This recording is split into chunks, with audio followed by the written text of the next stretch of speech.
Hey everyone, and welcome back. So it's been a very long week as I'm still sort of getting things sort of back up and running after all the madness after Hurricane Beryl hit. 2 weeks ago, almost 2 weeks ago now. Jeez, hard to believe. Almost back to everything being normal, kind of, sort of. Anyway, not what this video is about. So something interesting is going on. Now, I do want to stress up front that this is, I don't have first-hand accounts on this. I am getting this information from, well, for me personally, I did see some of it from a couple of the posters, a couple of the people posting on Blu-ray, on the blu-ray.com forums on their message board. Obviously, definitely raised a lot of eyebrows and a lot of questions and everything. I also had some friends kind of message me about this, being like, have you seen this? What the heck's going on here? So it looks like that the upcoming 4K releases of Jaws 3 and Jaws the Revenge have some issues. Now, the main thing is some of the picture issues, I believe, on both of them, although I think Jaws 3 is more so the worst one, but Jaws 4 might fare a little bit better. I'm going to get to that in just a second. I think the main thing with Jaws the Revenge is audio issues. So, up first, the big thing that's definitely making everybody kind of be like, what is going on here? So, the streaming version of the two films that have recently gone up on Peacock, I believe it was Peacock, have been upgraded to the newer 4K versions, and that's where people are seeing this. I don't think these issues have been noticed yet on the discs. I don't think anyone's actually gotten the discs yet. I might be wrong about that. And again, I don't have the discs yet. I do have them on pre-order. Should be here in a few days. And like I can say right now, once they come in, I'll definitely be looking at all this. So it appears that these films definitely have some AI anomalies, for lack of a better word, but it is sort of a issue that is one of the ones I've been afraid of. Now, as far as restoration goes, these AI they use AI, but it's basically just a computer program that's used to help restore films.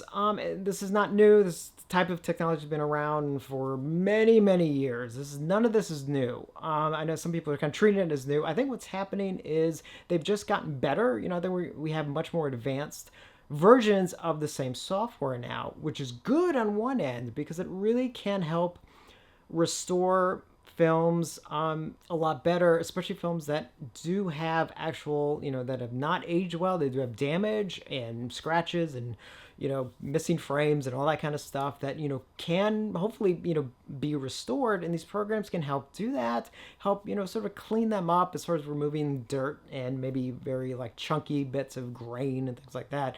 Grain is good. Big chunks of grain, if they can clean it up, that would be good. But what's happened, and this is kind of what I was afraid of, is it's very easy to let the program sort of determine things almost not, I don't want to say unsupervised, but kind of in a lazy way. Like, I'll let the program do most of it. I'll do a quick check. It seems fine. Okay, everything's good. Put the disc out. Now, obviously, in the case of Jaws 3 and Jaws the Revenge, as much as some of us, myself included, actually do love those films. I'm not going to admit that they're, amazing classics by any means, but personally, I really love them. I don't claim they are anything more than they actually are, but I enjoy them just the same. And so I don't want people to kind of be like, well, who cares? It's Jaws 3 and Jaws the Revenge. Well, it can open up into other films. So in this case, as far as the example goes, as you can see in this frame grab from Jaws 3, you can see the crowd, and already, even out of the gate, you can see a couple things. The thing kind of stood out to me initially was even this woman here in the foreground, which had just that kind of very odd look. And this is kind of the look that I saw in the James Cameron films in The Abyss, Aliens, and True Lies, where it's just like, it's almost like a weird softening, but also like artificial sharpening that happens. It's very weird. Obviously, but the one thing that's really making people take notice is in the background. Some of the faces in the background, which you can see. Look, I know there's some ugly people in the world, but these people do not look anything like this. This is really, really bad. And this is unfortunately what I've been afraid of with some of this when it goes unchecked. Because what happens is,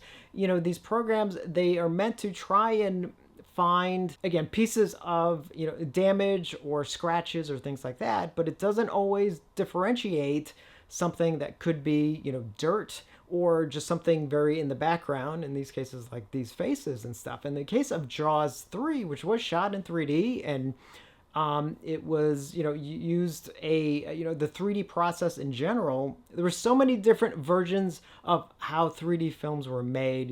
Like so many different companies that had their own technique on how to accomplish it. So it was never like a straight across sort of universal way of how they did it, as far as lenses and film stocks and all that.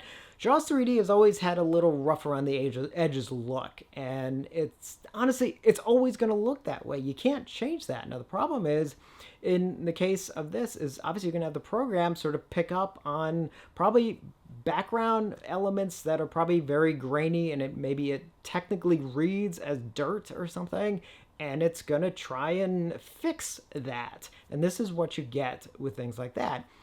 What should happen is, obviously, if somebody needs to go through and kind of, like double check things, then they would obviously pick it up. I think what's happening, unfortunately, is a lot of this stuff is not really supervised as well as it should, and that's where we're getting these problems. Now, as far as I know, Jaws of Revenge also has some of this AI cleaning, sort of done to it, but I believe it fares a little bit better. It seems like Jaws 3, because it is rough around the edges, does have a lot more of these issues with it, and that's really kind of upsetting. It's like, let the films be what they be. Some films are going to look great, other films, they're going to look a little rough, and that's okay. That's how, honestly, that's how they're, I don't say meant to look, but that's how they should look, because that's how they do look. And again, I support this technology. The problem is you got to use it correctly. It's great that these programs can be used to fix up a lot of films that need, saving, basically.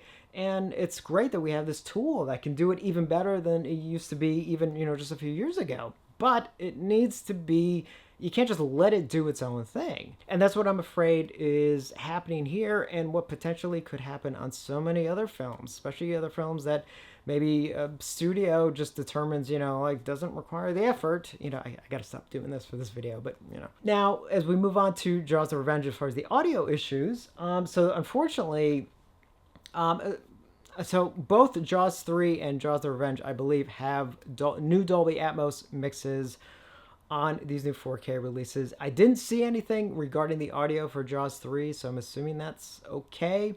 Jaws of Revenge apparently does have some issues.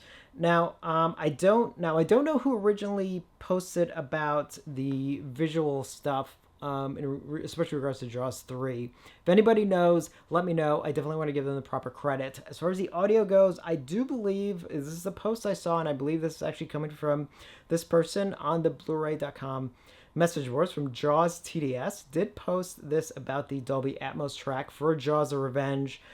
6 things that they pointed out. One, towards the end of the film, when Mike yells Jake, it sounds weird. It sounds like in the original version, like he yells it, and it's a slightly slow motion shot, and he yells it out, but it is a normal, obviously dubbed over, so it's the normal pitch and everything, and it has the echo because they're out in the water. I'm not giving away any spoilers, but this version just seems to sound very weird. Like it almost sounds like it was put through a audio program to sort of clean up audio, which I've used similar programs, and you have to be very careful because while it can do a good job on its own, there are many times it really doesn't, it can't tell certain things, and you have to kind of make adjustments, and it doesn't seems like this was attempted to be, I don't know if it determined some of the levels of the Jake yell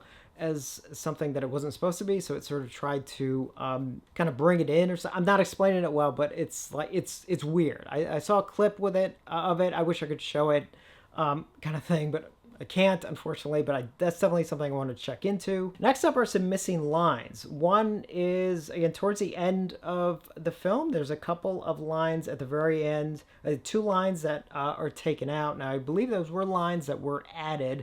I don't believe they're in the original cut. But that's not the cut that's actually, I believe the cut that's on this is the cut that's been on video forever, which would have these two lines, and it doesn't have it. There's a music that happens also some point during the end that seems to sort of cut abruptly rather than sort of gradually play. The next one is when the early on in the film, when the family arrives in Amity, and when they meet up with Ellen Brody, the little girl goes, grandma, grandma, and I guess one of the grandmas for some reason is not there. Another music cue, I think later in the film, towards the very end of the film, seems to be not missing, but altered. I guess it runs maybe slightly longer. I think that's what he's saying here. And also there's a scene sort of kind of early on in the film where they're on a plane going to the Bahamas, and they added music to that scene that wasn't there before. Music from a different part of the film that they put in. I don't know, it's weird.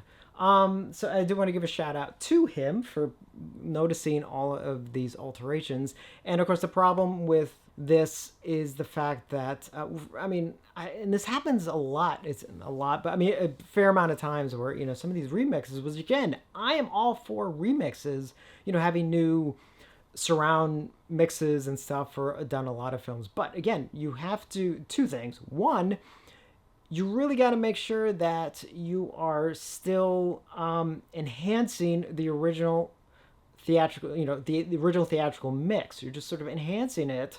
You're not really changing it. At least you shouldn't be.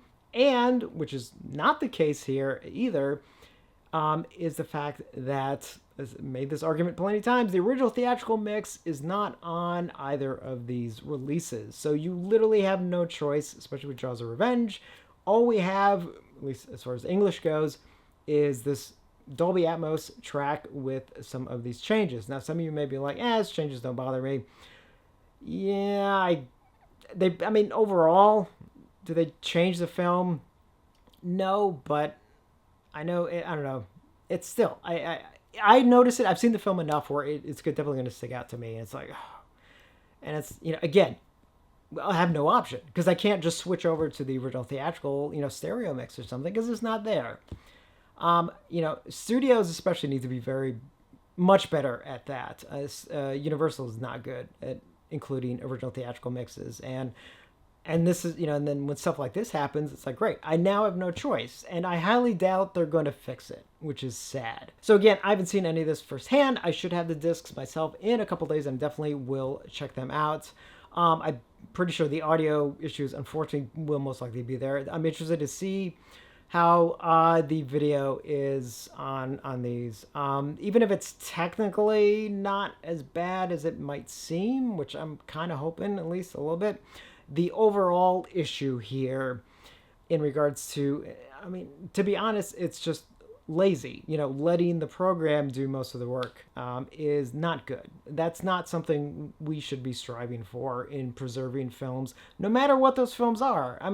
The thing is, no matter how much of a film is, loved by the masses or loved by a few or whatever the case is and everything in between, every film deserves to be preserved properly. And stuff like this, honestly, really gets under my skin because for a lot of these films, as the years roll on, those original elements, no matter how well stored they are, they're still going to slowly deteriorate over time. And how many more chances are we going to have a proper, backup sort of restoration of a lot of these films? So I don't know. So anyway, let me know your thoughts. Again, once I get them in hand, I'll take a look at them myself. But again, no matter the case of these two films, it's the overall thing I'm really, really worried about. So let me know your thoughts on all this. And as always, thank you for watching, and I will see you on the next one.